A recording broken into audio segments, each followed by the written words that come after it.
আসসালামু আলাইকুম, আমি আব্দুল্লাহ নাহিয়ান। আজকে ক্লাসে সবাইকে স্বাগত জানাচ্ছি। তো আজকের ক্লাসে আমরা ইউজার পেজ নিয়ে আলোচনা করব। যে আমরা একটা পেজ রাখবো, এই পেজে মানে ইউজার নাম থাকবে, ক্লিক করলে ইউজার সবগুলো পোস্ট শো করবে। তো আমরা ডাইন দিকে একটা সাইড বার নিয়ে আসতে পারি ইউজার্স নামে, আর আমাদের একটা মেনু আছে, ইউজার লিস্টটা এখানে দিয়ে দিব আমরা।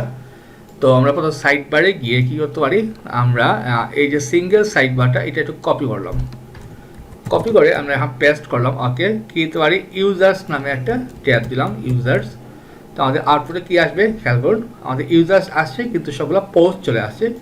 তাহলে সেম করে আমাদের লাগবে, আমাদের এখন কী বসাবো, ইউজার এসকিউএল। ওকে, ইউজার এসকিউএল লাগবে, select star from users, star users লাগবে আমাদের। যদি টেবিল দেখে আসি, আমাদের ইউজার টেবিলটা কী আছে খেয়াল করুন, এই যে ইউজার নেম, আইডি সব কিছু আছে। তো এখন কী হবে, পোস্ট কোয়েরি আমরা বসাবো ইউজার কোয়েরি, যাতে ইউজারের কোয়েরি চালাই। ইউজার কোয়েরিটা আমরা এইখানে বসাবো, আর ইউজার এসকিউএলটা আমরা এই জায়গায় বসাবো। আর অর্ডার বাই দিতে পারি আমরা ফুল নেম, মানে যাতে ABC আকারে আসে, ফুল নেম। ওকে, আর এইখানে কী হবে, আমাদের রেজাল্ট, আমরা রেজাল্টে ফুল নেম বসাই দিব। ফুল নেমে ক্লিক করলাম, সরি এটা না, এইটা। আচ্ছা, আনডিফাইন আসছে আমাদের লাইন নাম্বার 48-এ। 48-এ কী সমস্যা, আচ্ছা এই জায়গায় আমরা আমরা ইউজার্স একটা পেজ তৈরি করতে পারি। আমি ক্যাটাগরিতে কপি করে ফেলি, যেহেতু আমাদের একই ডিজাইন।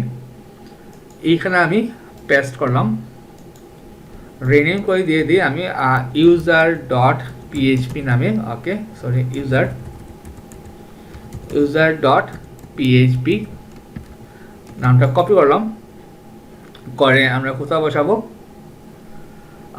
সাইড বারে এইখানে দিব আমরা user.php।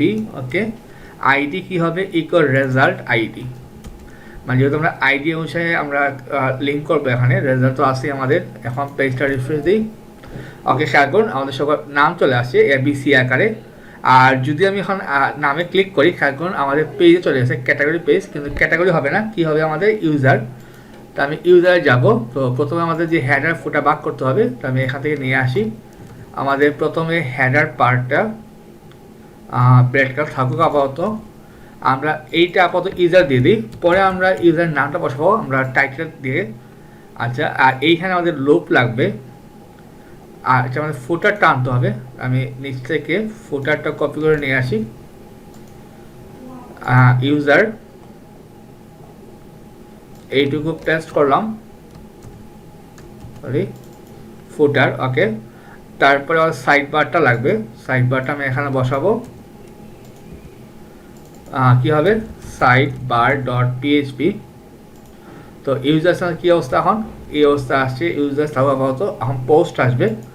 তো আমাদের সেম কন্ডিশনটা আমরা আবার এখান থেকে নিব, আমাদের যে এই যে লুপটা, আমাদের সব জায়গায় এই লুপটা আসলে লাগবে। এখানে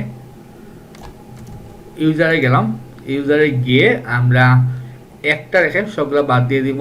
আমি মিনিমাইজ করে ফেলি, সিঙ্গেল পোস্ট। যদি আপনার মনে হয় যে আপনি অন্য ডিজাইন বসাবেন তাও সমস্যা নয়, এই কোয়েরিটা একদম সেম হবে, আর জাস্ট ভিতর চেঞ্জ হবে এখানে। ওকে, তাহলে আমরা একটা নাম দিয়ে দিই user SQL, select star from users, একটা পোস্ট থাকুক, যদি পোস্ট প্রয়োজন। কানেক্ট করলো, অর্ডার বাই দরকার নাই আমাদের, কি হবে হোয়ার। এইখানে আমরা ইউজার আইডি নিয়ে আসব। কোন আইডি, যেহেতু আমরা গেট করে আইডিটা আনতে হবে, কী লিখবো, যে $_get, তার মধ্যে আমরা কোনটা পাস করব, আইডিটা। কোন আইডি খেয়াল করুন, আমরা যাই সাইটবার.php-তে, এই যে আইডিটা আমাদের, এই যে আইডিটা নিয়ে আসবো আমরা। এই যে স্কিলটা আমরা কোথাও বসাবো, ইউজার স্কিল এইখানে হবে, এখানে হবে ইউজার কোয়েরি। তারপরে হয় আর কি হবে, কোনটা নিয়ে আসবে, ইউজার্স যে টেবিলটা আছে খেয়াল করুন, ইউজার্স টেবিলে কি আসবে, আইডি। তো ডট আইডি, আমরা এই টেবিলের যে আইডি ইকুয়াল টু কী হবে, আমাদের আইডিটা হবে।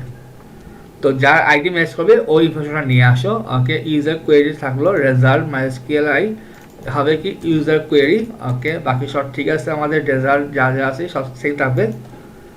এখন যদি আমি পেজটা রিফ্রেশ দিই, আনডিফাইন্ড ভেরিয়েবল লাইন নাম্বার 28। আচ্ছা, আমি ব্যাক করি, আবার হোম পেজতে আবার আসি।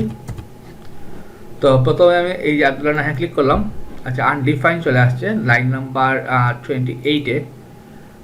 Users dot ID cat ID হয় ইউজার্স ডট আইডিটা আমাদের কী সমস্যা এখানে? Get ID. আচ্ছা, আমরা দেখি আমাদের আইডিটা পাস হইতেছে কিনা, ইকো করে দেখি। ওকে, আমাদের আইডি আসতেছে। আচ্ছা, এটা সমস্যা তাইলে ইউজার আইডি। আচ্ছা সরি, আমরা ভেউটা বল দিছি এখানে তো আইডি হবে না, কি হবে? ইউজার আইডি হবে। ওকে, খেয়াল করুন এখন কিন্তু আমার চলে আসছে, এই যে নাহিয়ান চলে আসছে। ওকে, দুইটা পোস্ট আছে। তারপর যখন ডেবিট উইকে ক্লিক করি, খেয়াল করুন এই যে ডেবিট উইকে দুইটা পোস্ট আছে। জন ডো কয়টা আছে? জন ডো একটা আছে। খেয়াল করুন, তাইলে আমাদের অথরটা কিন্তু এখন ডাইনামিক হয়ে গেল। এখন আমরা যে অথরে ক্লিক করবো ওই অথরে পোস্টটা শো করবে। তো আমাদের এইখানে জিনিসটা ডাইনামিক করতে হবে এখানে, খেয়াল করুন। তাইলে আমরা সাইড বার থেকে কোডটা নিয়ে যাই। সাইড বার কী ছিল কোডটা? আমরা এই কোডটা কপি করতে পারি। কোথায় বসাবো? আমাদের হেডার ডট পিএইচপিতে আমরা এইখানে কোডটা পেস্ট করি। না সরি, আমাদের যেহেতু ইউএলএ লাগবে, আমরা ইউএলএর ভিতরে নিব, ভিতরে রাখলাম। একটু ভিতরে কোডটা অ্যালাইন ঠিক করে ফেলি। ওকে, ইউজার সব কিছু ঠিক আছে। এইখানে হবে আমাদের ইয়াটা, শুধু এলআইটা ক্লাস বাদ যাবে এখানে, বাকি সব সেম থাকবে। আর এইগুলো আমরা বাদ দিয়ে দিই। ওকে, এইটুকু করার পরে যদি পেজটা রিফ্রেশ দিই, সেগুলো আমাদের নামগুলো কিন্তু চলে আসছে। এখন ইউজার নামটা আপনি চাইলে এখন এখান থেকে দিতে পারবেন। তো আমরা এই নামটা ডাইনামিক করবো। তো যখন আমরা টাইটেল ডাইনামিক করবো, টাইটেলে আমরা এই ব্র্যাকেটটা চেঞ্জ করে দিয়ে দিব। তো এই ছিল আমাদের আজকের ক্লাসটা। তাহলে আমাদের অথর পেজটা বা ইউজার পেজটা তৈরি হয়ে গেল। তো আগের ক্লাসে আমরা দেখবো ক্যাটাগরি পেজটা, যে ক্যাটাগরিতে ক্লিক করলে ক্যাটাগরি পেজ চলে আসবে। তারপর আমরা 404 পেজ দেবো, টাইটেল ডাইনামিক করবো, সব করবো ইনশাল্লাহ। তো আজকের ক্লাসটা এই পর্যন্তই। সবাই ভালো থাকবেন। আসসালামু আলাইকুম।